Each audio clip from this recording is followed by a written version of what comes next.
বা কয়েক মাসের জন্য হইতে পারে, সর্বোচ্চ 1 বছর। আর লং টার্ম বলতে কয়েক বছরের জন্য প্ল্যানিং। তো নর্মালি লং টার্ম বলতে আমরা 5 বছর, 10 বছর বা হাইস্ট 25 বছর পর্যন্ত পাওয়ার সিস্টেমের মোটামুটি প্ল্যানিং গুলোকে করা হয় আর কি। ঠিক আছে, তাহলে যদি ডেফিনেশন দেই, load forecasting is the predicting of electrical power required to meet the short term, medium term আর লং টার্ম ডিমান্ড। এখন এখানে সিম্পল একটা যে গ্রাফটা দেখানো হয়েছে, এটা একটা যে কোনো একটা পাওয়ার স্টেশনের ক্ষেত্রে লোড কার্ভ দেখানো হয়েছে। এখন এই লোড কার্ভ অনুসারে যদি আমরা একটা প্ল্যানিং করি, লোড ফোরকাস্টিং প্ল্যানিং করি, যেটা হলো এখানে ব্লু কালার দেয় যেটা অ্যাকচুয়াল লোড, আর আমরা ফোরকাস্টিং করছি সেই ফোরকাস্টিং এর ডাটাটা দেখানো হয়েছে। ঠিক আছে, আমরা আগে থেকে প্ল্যানিং করছি, সে সাপোজ আমি প্ল্যানিং করলাম যে আগামী 1 সপ্তাহে আমার কি পরিমাণ ফুয়েল লাগবে, কি পরিমাণ লোড সাপ্লাই দিতে হবে, এগুলো প্ল্যানিং করে রাখলাম। তো সেখানে অবশ্যই কিছু না কিছু তো এরর হবেই। ঠিক আছে, তো নিচে এই ডাটাটা দ্বারা অ্যাকচুয়াল লোডের সাথে এররটা দেখানো হয়েছে।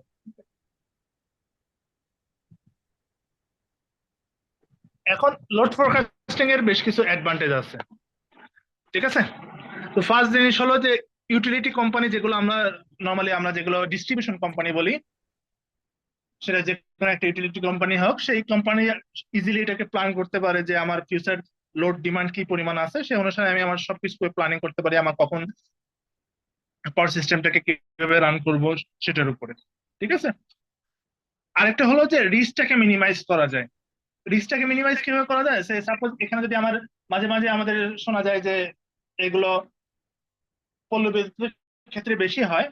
নর্মালি সরকারি যে সাপ্লাই ডিস্ট্রিবিউশন কোম্পানিগুলো আছে, সে বিপিডিপি কিংবা ডেস্কো, এগুলোর ক্ষেত্রে তারা অ্যাকচুয়ালি বড় ধরনের ট্রান্সফরমার ইউজ করে একটা লার্জ এরিয়ার ক্ষেত্রে, যার কারণে সেখানে ট্রান্সফরমারের ফেইলিওর খুব কমই হয়।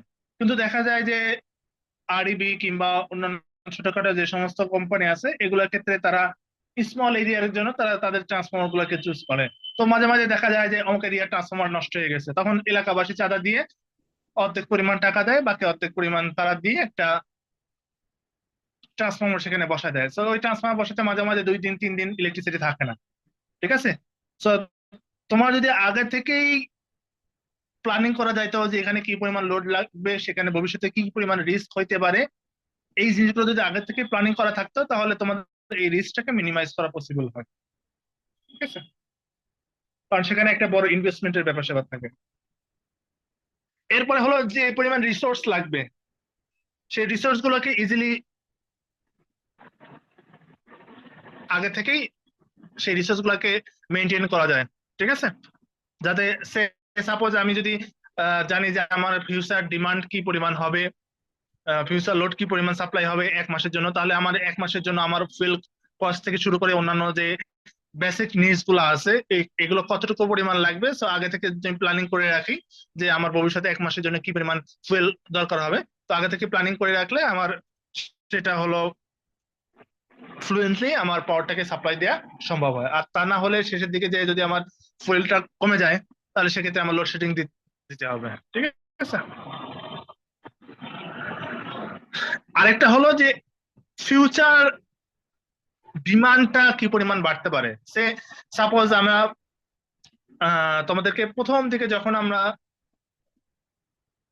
সারা বিশ্বের সাথে বাংলাদেশের একটা পাওয়ারের অবস্থায় এটা একটা কম্পারিজনে আসছিলাম, তো সেখানে আমরা সারা বিশ্বের ক্ষেত্রে যখন দেখছিলাম, তো আমরা দেখছিলাম যে ডেভেলপ কান্ট্রিগুলোতে লোডের খুব বেশি ভেরিয়েশন হয় না, কিন্তু যেগুলো ডেভেলপিং কান্ট্রি সেগুলোতে হিউজ পরিমাণে লোড ডিমান্ড চেঞ্জ হয়। তাহলে আমাদের যেহেতু বাংলাদেশ একটা, এখন যদি বাংলাদেশের কথা চিন্তা করি, একটা ডেভেলপিং কান্ট্রির মধ্যে আসে, তো এখানে লোডের চেঞ্জ হবে। এখন এই যে লোডের হিউজ পরিমাণ চেঞ্জ হবে, এই যে ফিউচার ডিমান্ডটা আসবে, এই ডিমান্ডটাকে ফুলফিল করতে হলে আমার সেখানে আমার পাওয়ার প্ল্যান্ট, অবশ্যই নতুন করে পাওয়ার প্ল্যান্ট বসে যাবে। এখন সেই পাওয়ার প্ল্যান্ট গুলোর সাইজ কেমন হবে, কোথায় বসাবো, অথবা কি ধরনের পাওয়ার প্ল্যান্ট আমরা ভবিষ্যতে বসাইতে পারবো, এই সবকিছু আগে থেকে যদি আমার প্রেডিক্টিং করা পসিবল হয়, সেক্ষেত্রে আমার এই জিনিসগুলো আগে থেকেই প্ল্যানিং করে রাখা পসিবল হবে। ঠিক আছে, এরপরে হলো আমরা জানি যে একটা পাওয়ার প্ল্যান্ট তো সারা বছর ঠিক মতো চলবে না। তো বছরে একটা নির্দিষ্ট সময় এটাকে মেইনটেনেন্স বা রিপেয়ারিং করার দরকার হয়। তাহলে আমরা আগে থেকে যদি ফিউচার ডিমান্ড গুলো জানা থাকে, তাহলে সেক্ষেত্রে আমরা বছরে কোন সময় আমার লোড ডিমান্ডটা কম থাকে, তাহলে কোন সময় কোন কোন পাওয়ার প্ল্যান্টটাকে আমরা রিপেয়ারে বা মেইনটেনেন্সে যাব, এটা প্ল্যানিং করা ইজি হয়।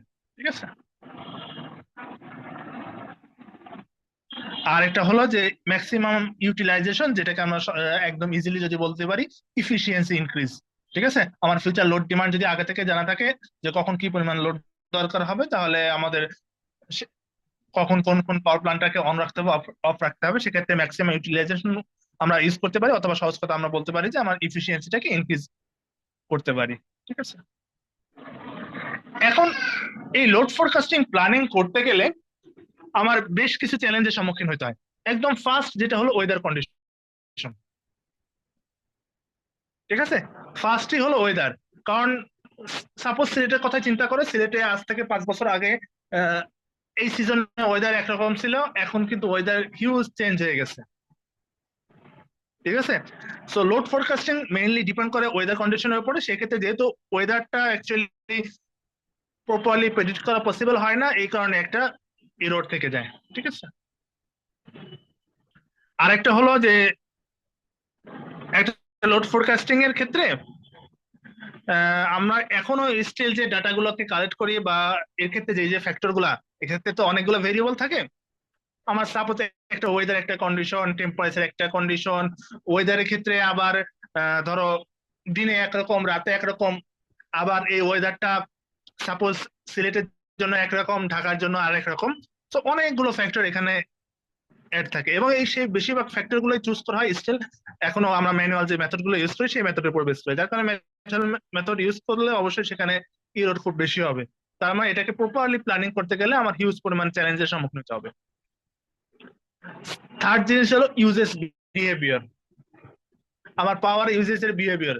সাপোজ সিলেটের কথা চিন্তা করো, আজ থেকে 5 বছর আগে, 5 বছর বাদ দাও, 3 বছর আগের কথা চিন্তা করো, যে পাওয়ার যে পরিমাণ, তার মানে 3 বছর আগেও যে পরিমাণ সাপোজ এই গরমের সময় এয়ার কন্ডিশনিং যে পরিমাণ ইউজ হইতো, এই লাস্ট 3 ইয়ার্সে হিউজ পরিমাণ মানুষ এয়ার কন্ডিশনার ইউজ করতেছে। ঠিক আছে। এর কারণে কিন্তু আমাদের যে ইউজেস বিহেভিয়ার কনজিউমারের, সেই ইউজেস বিহেভিয়ারটা চেঞ্জ হয়ে গেছে। ঠিক আছে। এরপরে হলো যে অ্যাকুরেট ডাটাটা কালেক্ট করা বেশ টাফ এখানে, যেহেতু অ্যাকুরেট ডাটাটা অনেকগুলো ফ্যাক্টরের উপর ডিপেন্ড করে, ইউজেস এর বিহেভিয়ার থেকে শুরু করে, ধরো সেক্ষেত্রে ইন্ডাস্ট্রিয়ালাইজেশন কেমন হবে, অনেকগুলো ফ্যাক্টর। সাপোজ হলো হবিগঞ্জের মধ্যে রিসেন্ট কয়েক ইয়ারে যে পরিমাণ ইন্ডাস্ট্রিয়াল ডেভেলপমেন্ট হয়েছে, ইন্ডাস্ট্রিয়াল ডেভেলপমেন্ট মিনস হলো সেখানে হিউজ পরিমাণ ইলেকট্রিক কনজাম্পশন বেড়ে গেছে। তাহলে সেখানে লাস্ট কয়েক বছরের মধ্যে তাদের ইউজেস এর বিহেভিয়ার কিন্তু চেঞ্জ হয়ে গেছে। ঠিক আছে। সো আমরা যেটা আগে থেকে কিন্তু অ্যাজাম্পশন করতে পারি না।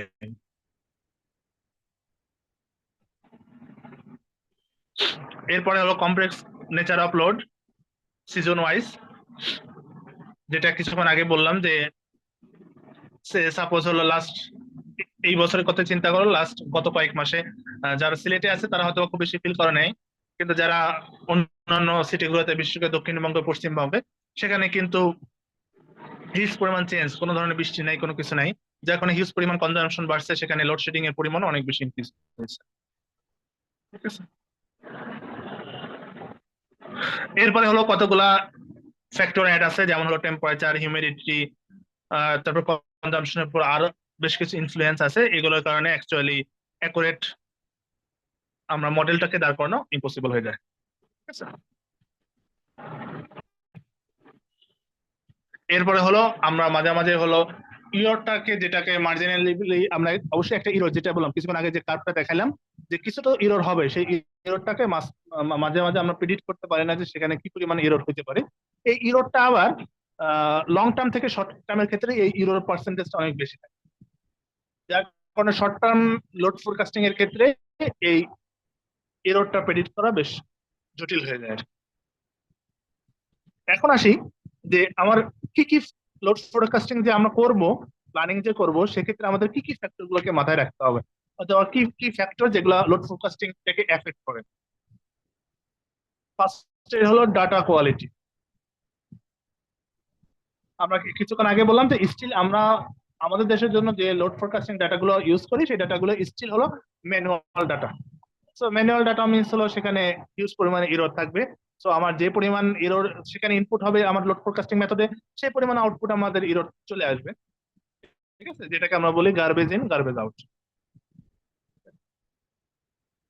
সেকেন্ড জিনিস হলো যে আমাদের যে লোড ফোরকাস্টিং যে মডেল ইউজ করব, সেই মডেলটা সবগুলো সেলিয়েন্ট ফিচার সেগুলোর মধ্যে অ্যাড থাকবে কিনা, যে কিছুক্ষণ আগে যে বললাম হিউম্যানিটি, টেম্পারেচার, ওয়েদার কন্ডিশন, দেন হলো আমার ওয়েদার ফোরকাস্টিং এরিয়ার, সেক্ষেত্রে আমাদের ওয়েদার ফোরকাস্টিং যে আহ, যন্ত্রপাতি আছে সেগুলো ঠিক মতো আমাদের ওয়েদার ফোরকাস্টিং করতে পারতেছে কিনা, সেখানে ঠিক মতো ডাটা পাচ্ছে কিনা, এই সমস্ত ভেরিয়েবল গুলা আমার আমার যে মডেল সেই মডেল গুলো ইনপুট নিতে পারতেছে কিনা, এটার উপর ডিপেন্ড করবে হলো যে আমাদের লোড ফোরকাস্টিং এর পিরিয়ড কতটুকু হবে না হবে।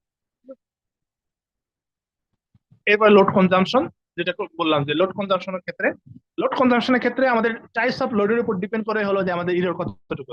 সাপোজ যদি ইন্ডাস্ট্রিয়াল লোড হয়, ইন্ডাস্ট্রিয়াল লোডের থেকে কিন্তু কমার্শিয়াল লোডের ক্ষেত্রে ইরোরের পরিমাণটা অনেক বেশি হয়, কারণ সরি কমার্শিয়াল বলতে রেসিডেন্সিয়াল, কারণ রেসিডেন্সিয়াল লোড গুলো খুব ফ্রিকুয়েন্টলি চেঞ্জ হয়। ঠিক আছে, সাপোজ তোমাদের হলের কথা চিন্তা করো, হঠাৎ করে সাডেনলি হল বন্ধ হয়ে গেল।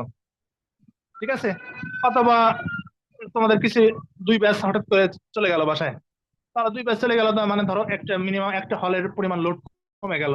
তাহলে এই রেসিডেন্সিয়াল লোডের ক্ষেত্রে এই জিনিসগুলো খুব বেশি ভ্যারি হয়, যেটা ইন্ডাস্ট্রিয়াল লোডের ক্ষেত্রে কিন্তু খুব বেশি পরিমাণে এই পাওয়ারের কনজাম্পশন চেঞ্জ হয় না। ঠিক আছে, যার কারণে লোডের টাইপস এর উপর ডিপেন্ড করে যে সেখানে অ্যাকচুয়ালি ইরর কি কি ধরনের হবে। এরপর হলো সাইজ অফ লোড। নর্মালি হলো বিগ সাইজ অফ লোড হলে, তার মানে বিগ সাইজ অফ লোড কারা ইউজ করে, ইন্ডাস্ট্রিয়াল গুলা। তো বিগ সাইজ অফ লোডের ক্ষেত্রে এররের পরিমাণটা কম হয়। ঠিক আছে, স্মল লোড থেকে বিগ সাইজের লোডের ক্ষেত্রে এরর পরিমাণটা কম। এরপরে হলো টাইমের কথা, যদি একটা দিনের টাইমের কথা চিন্তা করো, একটা সিজন তো আছে, একটা দিনের টাইমের কথা যদি চিন্তা করি, নর্মালি আমাদের লোড ভেরিয়েশন গুলো কখন হয়, যখন আমরা জেগে থাকি। জেগে থাকলে আমাদের বিভিন্ন সময় লোডের ভেরিয়েশন হয়। যখন আমরা রাত্রে একটা নির্দিষ্ট সময় রাত 12টা থেকে সকাল 5টা পর্যন্ত, এই সময় কিন্তু লোড ভেরিয়েশন খুব কম হয়। ঠিক আছে, তার মানে আমাদের স্লিপিং আওয়ার থেকে যখন আমরা জেগে থাকি এই অবস্থায় এররটা অনেক বেশি আসে। এরপরে যেটা বললাম সিজন অফ ইয়ার, তো নর্মালি দেখা যায় যে সামার এবং উইন্টারের ক্ষেত্রে আমার এররটা বেশি থাকে, তার মানে চেঞ্জটা খুব বেশি হয় উইন্টার বা স্প্রিং বা ফলের থেকে। ঠিক আছে, এরপরে স্পেশাল ডে মিনস স্বচ্ছতা হলিডে। সো ডিফারেন্স হলিডেজ কিন্তু আমাদের লোড কনজাম্পশনের পরিমাণ চেঞ্জ হয়ে যায়। ঠিক আছে, তারপর তোমাদের এখন 10 দিনের ছুটি দিয়ে দিলো, তো so তোমাদের এরিয়ায় সবগুলো হল যদি বন্ধ থাকে, হিউজ পরিমাণে লোড কনজাম্পশন চেঞ্জ হয়ে যাবে। এরপরে হলো ওয়েদার কন্ডিশন চেঞ্জিং, যেটা কিছুক্ষণ আগে থেকে বলে আসছি যে চেঞ্জিং অফ ওয়েদারের কারণে আমাদের লোড ফোরকাস্টিং এ হিউজ পরিমাণে এরর আসবে। আরেকটা হলো ওয়েদার ফোরকাস্ট, এটা একটা ফ্যাক্টর। একটা হলো ওয়েদার কন্ডিশন তো চেঞ্জ হবে, আর এটা হলো ওয়েদার ফোরকাস্ট। আমরা জানি আমাদের দেশে যা ওয়েদার ফোরকাস্টিং এর যা অবস্থা, সেটা আমরা যা প্রেডিক্ট করি বেশিরভাগ ক্ষেত্রেই সেই জিনিসগুলা অ্যাকচুয়ালি ঘটে না। তার মানে আমাদের ওয়েদার ফোরকাস্টিং এর জন্য যে ইনস্ট্রুমেন্ট গুলো আছে সেই ইনস্ট্রুমেন্ট গুলোকে আমরা আইদার সেটাকে আপগ্রেড করতে পারি না, অথবা সেটা অ্যাকুরেট ডাটা দেয় না, অথবা আমরা সেটাকে ইউজ করতে পারি না যে কোনো কারণে। এরপর হলো location of weather station. Weather স্টেশনের লোকেশন কোথায়? সাপোজ যদি ওয়েদার স্টেশন ঢাকাতে থাকে, অথবা সিলেটের কথা চিন্তা করো, সিলেট শহরে আছে, সুনামগঞ্জে নাই, তাহলে সুনামগঞ্জের জন্য আমার সেখানে ওয়েদারটাকে প্রেডিক্ট করা বেশ জটিল হবে। এরপরে হলো সাইজ অফ টেরিটরি, যে আমার কি পরিমাণ সাইজ, যেটা বলতেছিলাম যে আমি লোড ফোরকাস্টিংটা কোন এরিয়ার জন্য করতেছি, যত বেশি বড় এরিয়া হবে এরও তত বেশি হবে, যত ছোট এরিয়া হবে এরও তত কম হবে। এরপরে হলো লোড হায়ারার্কি, তার মানে আমরা লোডটাকে যদি আমি ওই যে আমার বলছিলাম যে আমাদের নরমালি হলো লোডটাকে প্রায়োরিটি বেসে ভাগ করা থাকে, যে কোনটা প্রায়োরিটি 1 কোনটা প্রায়োরিটি 2। নরমালি হলো যে লোডশেডিং এর ক্ষেত্রে দেখা যায় যে সে সাপোজ শহরে যদি সারাদিনের মধ্যে 2 ঘন্টা লোডশেডিং দেয়, তো গ্রামে দেখা যায় লোডশেডিং হয়ে যায় 6 ঘন্টা। তার মানে প্রায়োরিটি বেসে শহরের প্রায়োরিটি 1, গ্রাম প্রায়োরিটি 2। তো এইভাবে লোড গুলোকে যদি ভাগ করা থাকে, সেক্ষেত্রে আমার অ্যাকচুয়ালি এররটাকে আরো কমানো পসিবল হয়।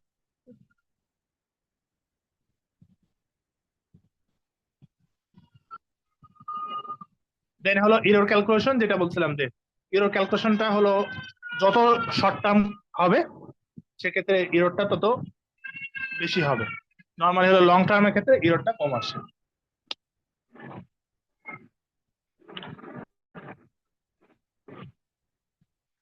এরপর হলো ডিমান্ড সাইড ম্যানেজমেন্ট। তোমরা ওই যে হিউম্যানিটিস কোর্সে তোমাদের মনে হয় এনার্জি কি যেন হিউম্যান একটা কোর্স ছিল, সেই কোর্সে তোমার ডিমান্ড সাইড ম্যানেজমেন্ট মনে হয় পড়ে আসছিল একটা টপিক।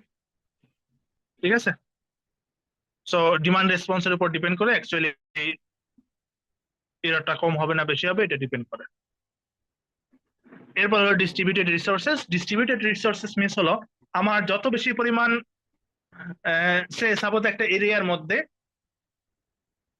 নর্মালি হয় কি যে, যদিও আমাদের দেশের ক্ষেত্রে এখনো এই জিনিসগুলো পার্সোনালি কেউ পাওয়ার প্ল্যান্ট গুলাকে বসাইছে, বা আহ, সেক্ষেত্রে সোলার সেল হোক বা যে কোনো কিছু হোক, স্মল পাওয়ার প্ল্যান্ট হোক, স্মল উইন্ড টারবাইন হোক, এগুলো নর্মালি কেউ পার্সোনালি ইউজ করে না। বাট অনেক জায়গায় কিন্তু এগুলোকে পার্সোনালি ইউজ করা হয়। তো পার্সোনালি এই ডাটাগুলো যদি আমি ইনপুট দেই, আমার যদি এরকম সিস্টেম করি, যেটা আমাদের স্মার্ট গ্রিড সিস্টেমে বলা হয়েছে যে এখানে শুধু ওয়ান ওয়ে পাওয়ার যাবে না, পাওয়ারটা বোথ ওয়েতে ট্রান্সমিট হবে। তার মানে তুমি পাওয়ার কনজিউমও করতে পারবা, আবার তুমি চাইলে পাওয়ারটা সাপ্লাই দিতে পারবা। ঠিক আছে, তার মানে পাওয়ার গ্রিডে পাওয়ারটাকে তুমি সাপ্লাই দিতে পারবা। তো সেক্ষেত্রে পাওয়ার গ্রিডে তুমি যদি স্মল ডিস্ট্রিবিউটেড আকারে পাওয়ারটাকে সাপ্লাই দাও, তো সেক্ষেত্রে অ্যাকচুয়ালি ডিস্ট্রিবিউটেড কতটুকু পাওয়ার সাপ্লাই দিবে এটা অ্যাজাম্পশন করা বেশ জটিল হয়ে যায়, যার কারণে এক্ষেত্রে এররটা অনেক বেশি থাকে। ঠিক আছে, তার মানে in case penetration behind the meter, তার মানে সহজ কথা সোলার এনার্জি, অথবা তুমি ধরো আগে এক ধরনের কনজাম্পশন ইউজ করতে, এখন তুমি সোলার এনার্জি ইউজ করা শুরু করলা। তো সোলার এনার্জি ইউজ করা শুরু করলে সেক্ষেত্রে তোমার কনজাম্পশন চেঞ্জ হয়ে যাবে।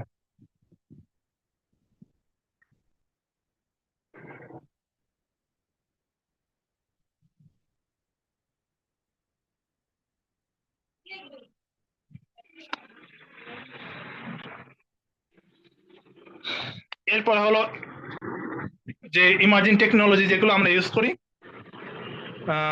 নর্মালি হলো যে আমরা কি তোমাদের রিনিউয়েবল এনার্জি পড়ছো?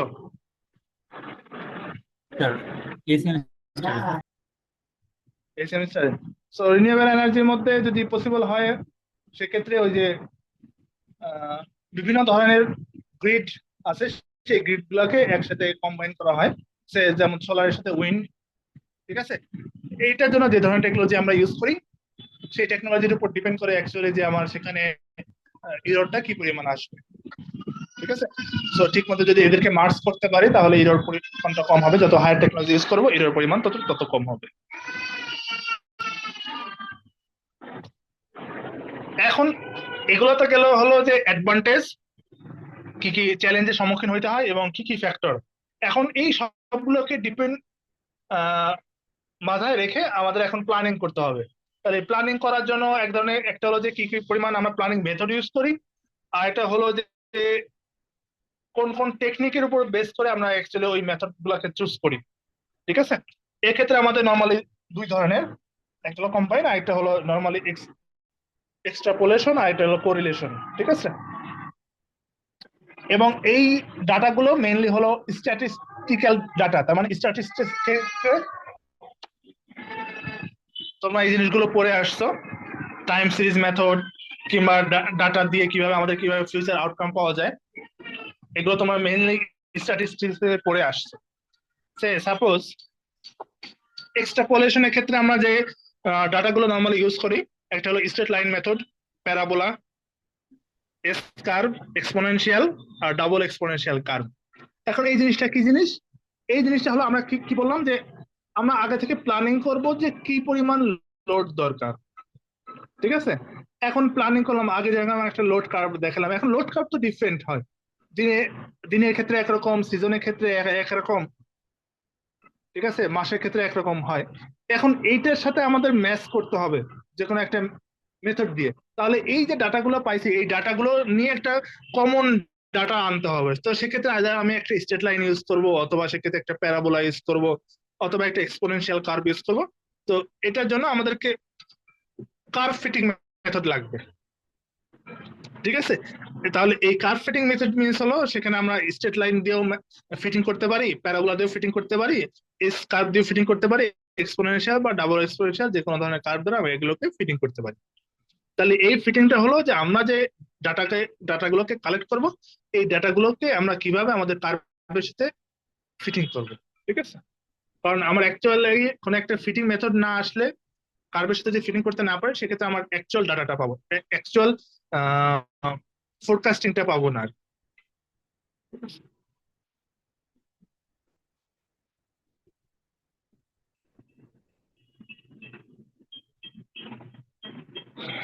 এখন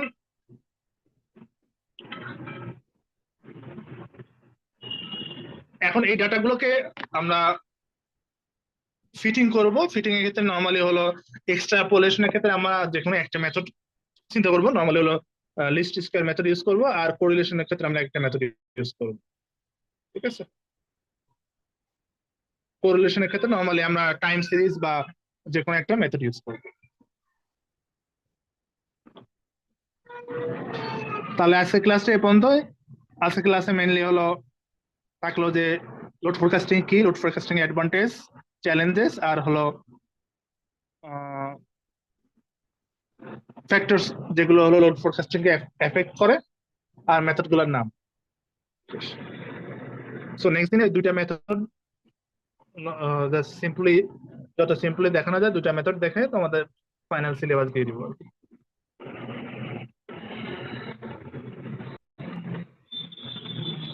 ঠিক আছে, ক্লাসটা কবে হতে পারে স্যার? ইচ্ছা যেদিন করো, সামনের সপ্তাহে করতে পারো, দু একদিনের মধ্যে করতে পারো, যেদিন ইচ্ছা তোমরা জানাই দিও। জি স্যার, আমি সেটা জানিয়ে দেবো না স্যার। ওকে, স্যার আসসালামু আলাইকুম। ওকে, তাহলে ভালো থাকো। আসসালামু আলাইকুম।